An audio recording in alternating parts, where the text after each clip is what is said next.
There's a lot of things on the caretaker that I don't know whether anybody realizes it, but I get so tired, and I think, I just wish this were all over. I wish I didn't have to go through this. I want this to be over. And then I think, but that means he has to die.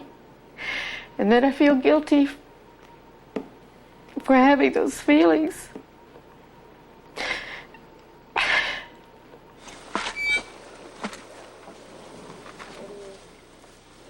When it's that person's desire that if all possible they could have a physician-assisted, dignified death, when there's absolutely no hope. I think it's a kindness. I think it would be an act of love. But the law won't let Dr. Blanchard love that way. Or me. Or his son, or his brother. Instead, we're going to be asked to watch him suffer. And he will die an agonizing death. I mean, suffocation or starvation, both. So at this moment, Susie, you don't know exactly what you're going to do when the moment comes and he says, I need help and I can't do it myself. No, I don't.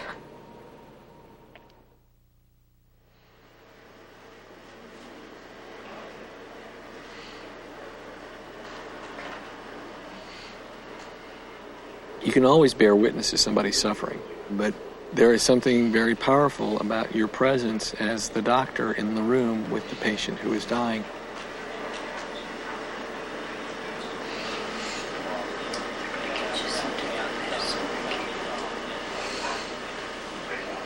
Ricky Tackett's suffering is about to end.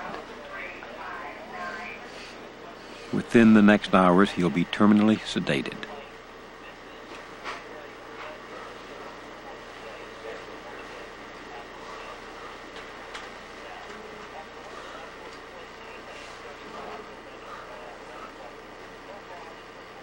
He died 5 days later.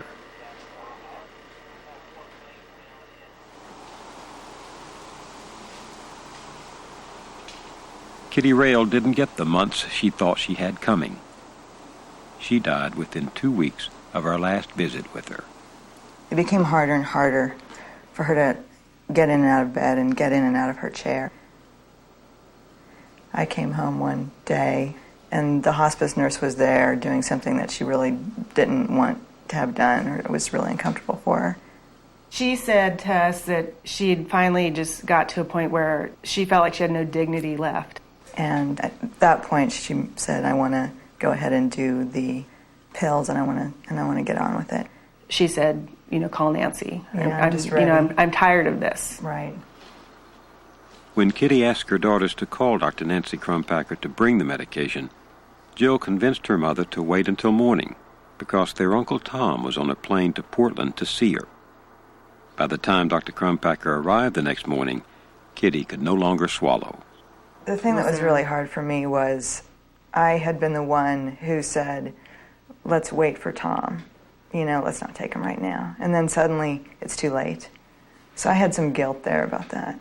But in the meantime, Uncle Tom had arrived. Yes. He had. She spoke to him. But at that time it was too late to administer the medication.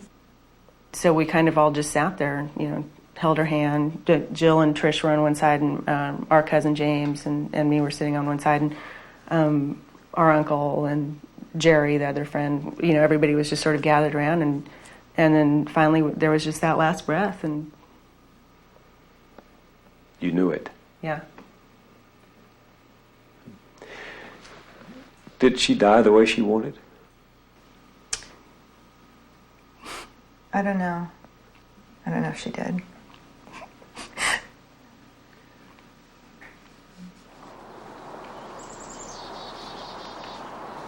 The way she managed it did enable her to be surrounded by family, to be relatively free of pain, and to be at home. See, in all of those ways, I think it was the way she wanted it. That final 48 hours. That's true.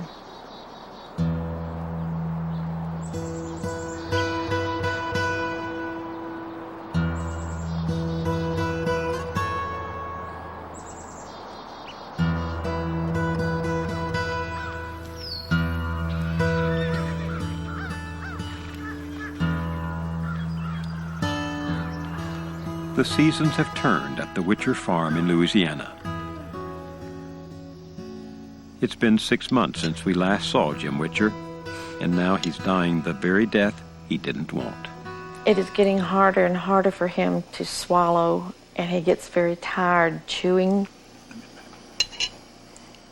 The creeping paralysis of ALS has reached his lungs and throat and the muscles of his diaphragm.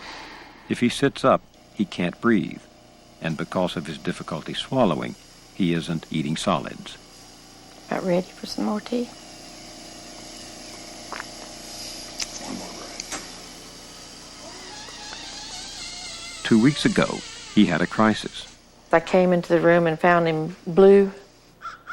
Susie rushed him to the emergency room in town, 45 minutes away, but he still wouldn't take a respirator or a stomach feeding tube.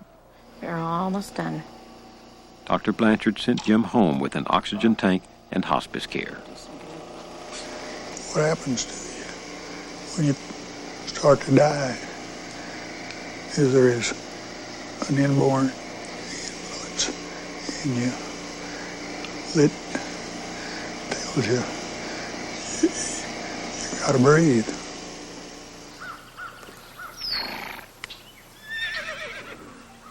Hospice workers visit several times a week, but Susie still does the lion's share of the work, getting him up every day in his chair. Recently, they hired a neighbor to help relieve Susie, who was buckling under the stress. You want me to take your legs over?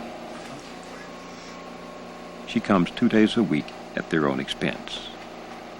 And what does Jim want Susie to do when his next crisis most surely comes?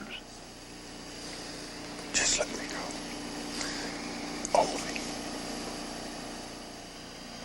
I want to try to honor his wishes, and I won't call the ambulance or anything.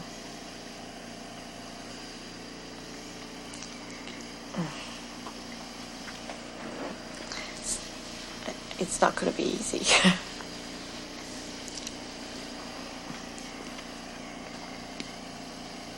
In fact, I guess it'll be the hardest thing I'll ever have to do.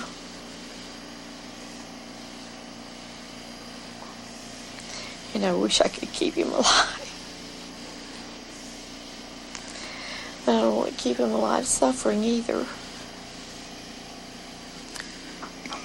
I love you.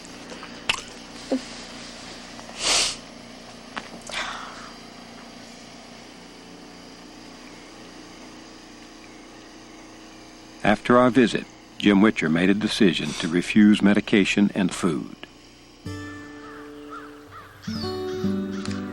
By the end of the week, he died.